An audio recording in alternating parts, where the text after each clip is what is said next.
అటల్ బిహారీ వాజ్పేయి జయంతిని సుపరిపాలన దినోత్సవంగా జరుపుకోవడం సంతోషంగా ఉందని బీజేపీ రాష్ట్ర అధ్యక్షుడు రామచంద్రరావు అన్నారు. వాజ్పేయి 101వ జయంతి సందర్భంగా పార్టీ కేంద్ర కార్యాలయంలో ఆయన విగ్రహానికి రామచంద్రరావు, పార్టీ ముఖ్య నాయకులు పూలమాల వేసి నివాళులర్పించారు. భారతదేశ అభివృద్ధిలో ఎన్నో కీలక మార్పులు తీసుకొచ్చారన్న ఆయన వాజ్పేయి స్ఫూర్తిని నేటి తరం రాజకీయ నాయకులు కొనసాగించాలని అన్నారు.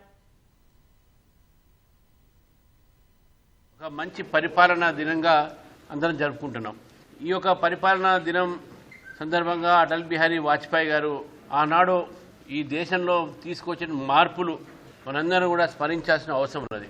మొబైల్ ఫోన్స్ దగ్గర నుంచి ఇంటికి గ్యాస్ వచ్చేదాకా, అందులో గ్రామీణ ప్రాంతంలో రోడ్లు అయితే ఏంది, నేషనల్ హైవేస్ అయితే ఏంది, ఇవన్నీ కూడా అటల్ బిహారీ వాజ్పేయి గారి యొక్క ప్రభుత్వంలో జరిగినటువంటి అభివృద్ధి కార్యక్రమాలు. తెలంగాణ రాజకీయాల్లో విలువలు, భాషలకు ఒక హద్దు బత్తు లేకుండా అయిపోయింది. ఒకవైపు పార్టీ ఫిరాయింపుదారులు విలువల్ని తగ్గిస్తూ ఉంటే రాజకీయాల్లో, మరోవైపు రాజకీయ నాయకులు, ముఖ్యమంత్రితో సహా, అపోజిషన్ లీడర్తో సహా వారు వాడే భాష ఏదైతే ఉందో ఇది తెలంగాణ ప్రజల్ని అవమానపరిచేటటువంటి ఒక విషయాన్ని మనం గుర్తుంచుకోవాలి.